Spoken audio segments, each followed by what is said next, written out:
katakan. Kita akan lihat bersama Amsal pasal 20 ayat 6. Kita akan bicara tentang kesetiaan. Firman Tuhan berkata dalam Amsal pasal 20 ayat 6 berbunyi bahwa banyak orang menyebut diri baik hati, tetapi orang yang setia, siapakah menemukannya? Ya. Sekali lagi, Amsal 20 ayat 6 berkata bahwa banyak orang yang menyebut diri baik hati, tetapi orang yang setia, siapakah menemukannya? Ayat ini dengan jelas menegaskan bahwa kesetiaan itu lebih bernilai daripada perbuatan baik. Amin. Ya. Setia mempunyai kedudukan, mempunyai nilai yang lebih tinggi daripada perbuatan baik. Orang baik belum tentu setia. Amin. Ya. Banyak orang menyebut diri baik hati, tapi setia siapa yang menemukannya? Mau cari orang baik gampang, apalagi menjelang tahun-tahun politik ini ya. Orang baik terlalu banyak dicari ya, gampang kita menerima kebaikan. Tapi pertanyaannya, setia siapa yang mendapatkannya atau menemukannya? Bapak Ibu yang saya kasih dalam Yesus Kristus, sebaliknya ketika seseorang itu setia, secara otomatis kebaikan itu tidak akan dapat terlepas dari hidupnya. Kebaikan itu bukan hanya musiman, tapi kebaikan itu akan terus mengalir karena dia didapati sebagai orang yang setia. Bapak Ibu yang saya kasih dalam Yesus Kristus, kesetiaan itu dibutuhkan dalam setiap bidang kehidupan.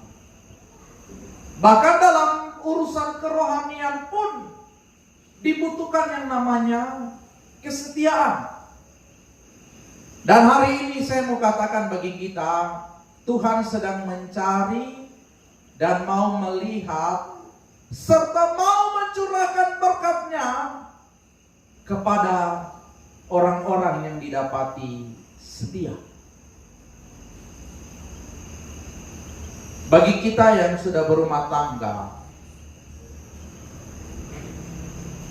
bagi kita yang terikat dengan sebuah perjanjian di tempat kerja, apalagi kalau di pemerintahan biasanya ada pengambilan sumpah jabatan ya.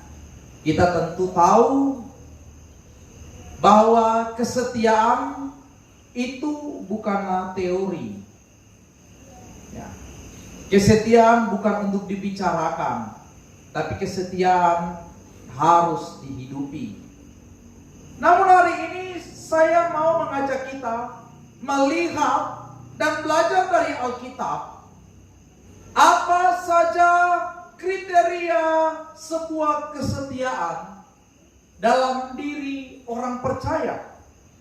Apa yang Alkitab katakan untuk kita menjadi orang yang setia. Kalau Amsal pasal 20 ayat 6 katakan bahwa setia itu mempunyai nilai yang lebih tinggi daripada perbuatan baik, maka kita akan belajar dari satu tokoh yang kesetiaannya itu didapati sampai seumur hidupnya, sampai ia menutup mata. Tokoh ini tidak asing dalam perjalanan kehidupan orang percaya, perjalanan kita anak-anak Tuhan. Dan cerita ini sudah kita dengar di sekolah minggu. Tokoh ini bernama Yusuf ya. Kita akan belajar daripada kehidupan Yusuf di dalam kitab Kejadian pasal 37 dan 39 tentang bagaimana menjadi orang yang setia. Dan dari kehidupan Yusuf Kita tahu bersama bahwa kesetiaan itu dimulai dalam hubungan kita dengan Tuhan.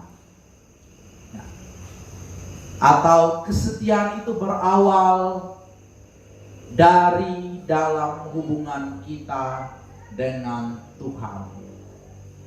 Yusuf dikenal dengan pribadi yang imannya itu sungguh teguh kepada Tuhan, dan itu diamalkan di setiap tempat yang berbeda.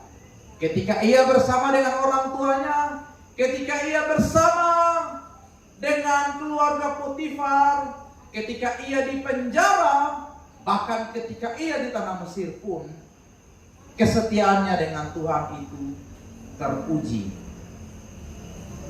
Dia tidak pernah berpaling dari Tuhan yang disembah oleh Allah, oleh bapaknya, oleh Abraham, Ishak dan Yakub, keturunan daripada bapa beriman. Ya. Kesetiaannya dengan Tuhan ini terbukti ketika kita membaca kitab Kejadian pasal 37. Waktu ia bermimpi, ini membuktikan bahwa dia punya hubungan yang dekat dengan Tuhan. Saya mau katakan tidak sembarang orang mendapatkan mimpi dari Tuhan. Ya. Ketika Tuhan menyatakan dirinya, ketika Tuhan berbicara melalui mimpi, itu berarti ada maksud. Dan itu berarti Tuhan melihat orang yang mendapatkan mimpi ini punya hubungan yang spesial. Ada sesuatu yang berharga. Dan Tuhan tahu bahwa orang ini adalah orang yang setia.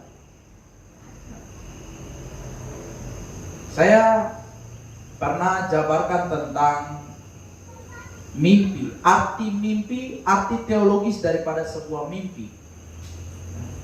Dan mimpi yang kita dapati ada 2 jenis, 3. Mimpi biasa, ada mimpi dari si jahat, tapi ada mimpi dari Tuhan.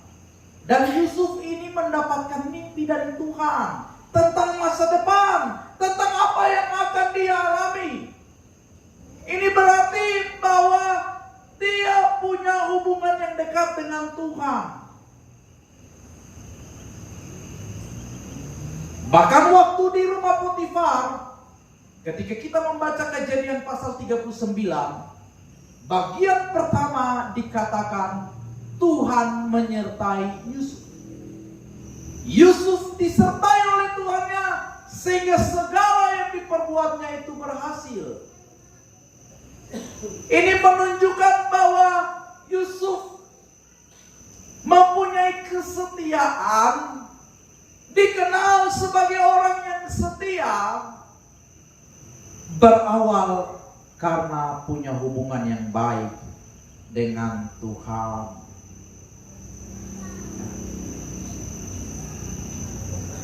Bapak Ibu yang saya kasih dalam Yesus Kristus, bangun kesetiaan kita dengan Tuhan terlebih dahulu sebelum engkau menunjukkan kesetiaanmu dengan yang lain. Kalau kita setia dengan Tuhan yang tidak kita lihat dengan mata jasmani, saya percaya bahwa kita pasti akan bisa lebih lagi setia dengan apa yang kita lihat secara nyata. Banyak orang kadang-kadang masih perhitungan untuk kesetiaannya dengan Tuhan. Padahal kalau kita jujur, berapa waktu yang kita berikan untuk Tuhan? Halo umat Tuhan, hari ini berapa waktu yang kau berikan untuk Tuhan?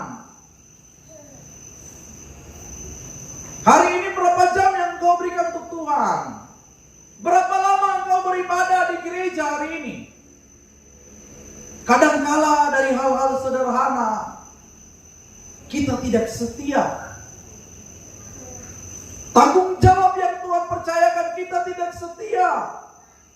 Kita hitung-hitungan dengan Tuhan. baca Alkitab, kita ngantuk.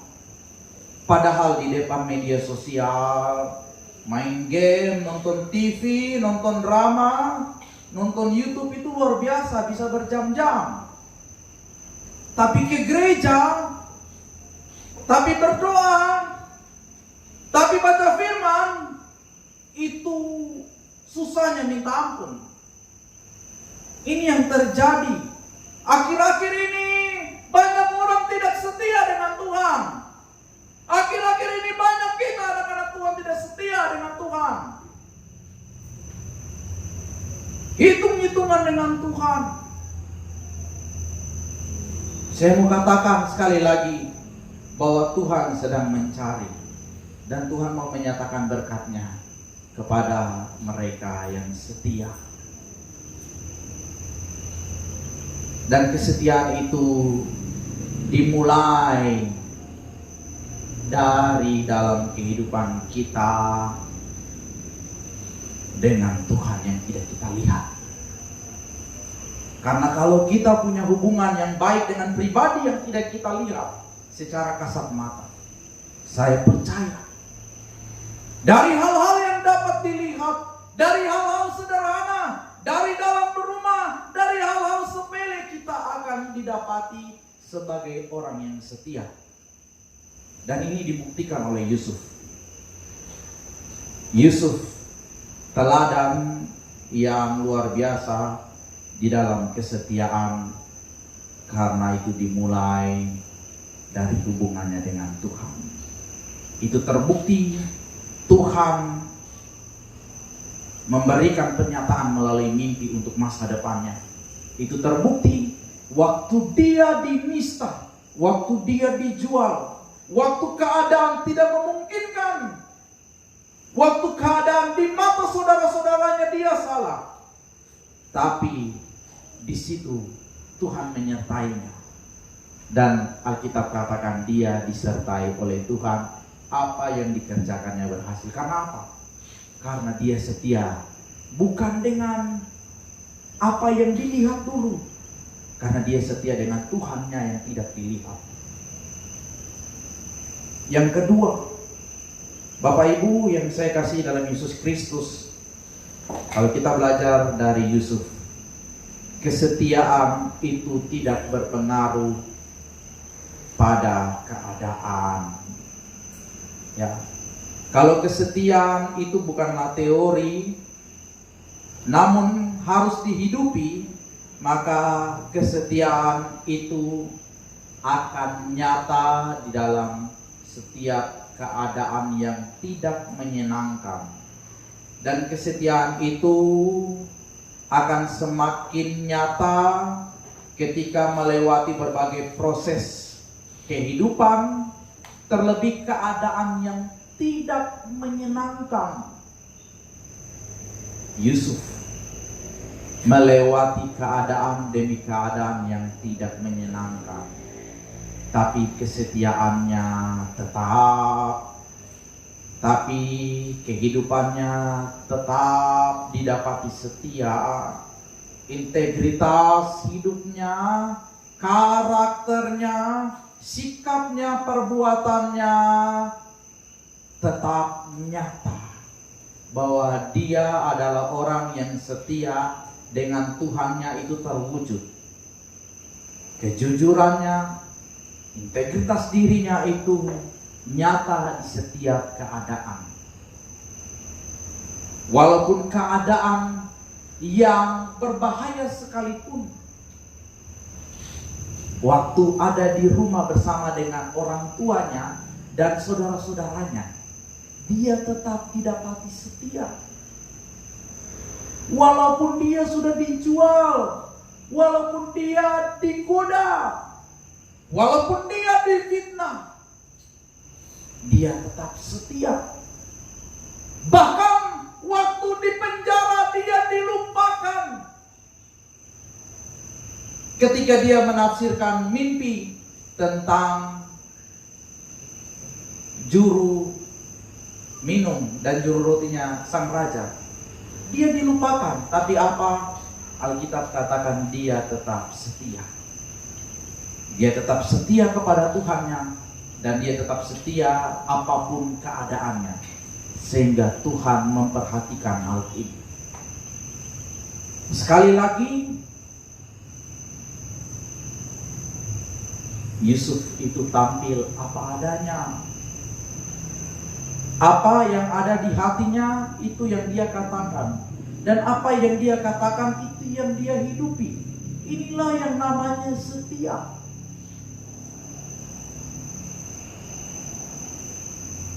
Bapak Ibu yang saya kasih dalam Yesus Kristus, sekali lagi, kesetiaan bukan hanya dimulai dalam hubungan kita dengan Tuhan, tapi kesetiaan itu juga akan teruji ketika keadaan berubah. Ketika keadaan menyenangkan, kesetiaan itu bisa diuji. Ketika keadaan susah pun, kesetiaan kita pun diuji. Dan saya mau katakan, kesetiaan itu seharusnya tidak berpengaruh pada sebuah keadaan. Karena kesetiaan itu ditandai dengan adanya kejujuran.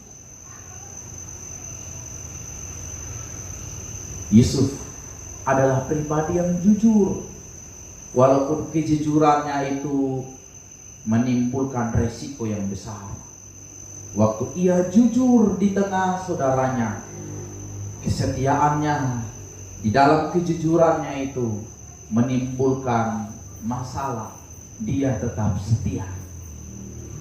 Bahkan waktu kejujurannya itu juga terjadi di rumah istri Potifar. Di rumah Potifar, dia harus menghadapi konsekuensi yang besar. Dia tetap setia walaupun sampai di penjara. Dan Tuhan lihat kesetiaannya ini memang sudah teruji dengan ditandai adanya sebuah kejujuran, sehingga Tuhan mengangkat hidupnya, sehingga Tuhan memperhitungkan hidupnya. Tidak cepat, tidak lambat, tapi sesuai dengan waktu Tuhan. Jangan kita mau cepat, atau jangan kita bosan dan kita katakan, aduh Tuhan, saya sudah terlalu lama setia, tapi kenapa tidak ada perubahan? Saya mau katakan waktu Tuhan yang terbaik. Amin. Dapati dirimu untuk tetap setia dengan ditandai adanya sebuah kejujuran. Yang terakhir, tidak bisa kita pungkiri bahwa kesetiaan itu dimulai dari hal-hal yang sederhana. Bapak Ibu yang saya kasih dalam Yesus Kristus,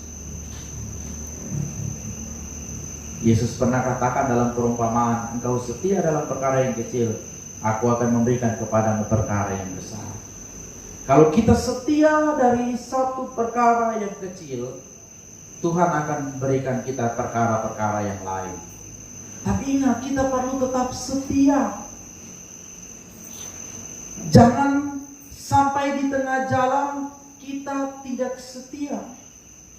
Karena ada juga tokoh-tokoh dalam Alkitab yang begitu hebat dan luar biasa dipakai Tuhan. Ada Salomo, ada Daud. Tapi sayang, dalam perjalanannya mereka didapati tidak setia. Yusuf teladan yang luar biasa. Dia setia dari hal-hal sederhana sampai kepada perkara yang besar. Tuhan percayakan, karena Tuhan tahu dia setia. Dia tampil apa adanya, dan dia tidak pernah hitung-hitungan dengan apa yang dia buat, dengan apa yang telah Tuhan percayakan. Dan Yusuf memegang kesetiaannya, walaupun dia sudah ada dalam posisi yang nyaman, walaupun sudah ada dalam kedudukan sebagai orang nomor 2, tapi Alkitab tidak mencatat hidupnya di akhir hidupnya dia tidak setia. Tapi Alkitab mencatat bahwa dia mengakhiri hidupnya dengan didapati tetap setia. Ya. Ini jadi pelajaran bagi kita. Kalau setia, jangan panas-panas tai ayam. Kalau setia, mari setia sampai maut memanggil. Setia sampai ajal menjemput. Karena itulah kesetiaan yang sesungguhnya. Bapak Ibu yang saya kasih dalam Yesus Kristus, sudahkah engkau setia hari ini? Sudahkah Tuhan dapati dirimu untuk tetap setia? Atau pertanyaan lebih lanjutnya begini, sudahkah Anda mempersiapkan dirimu untuk menjadi orang yang setia? Ya. Sekali lagi, Tuhan sedang mencari, Tuhan sedang memperhatikan, dan Tuhan mau mencurahkan berkat-Nya bukan untuk orang yang baik saja. Tapi Alkitab tadi katakan bahwa orang yang baik itu banyak, tetapi yang setia siapa yang mendapatkannya? Karena apa? Nilai kesetiaan itu lebih tinggi daripada hal yang baik atau perbuatan baik. Tuhan memberkati kita dengan kebenaran firman-Nya. Menjadi dasar untuk kami bertindak dan melakukan seturut dengan kehendak.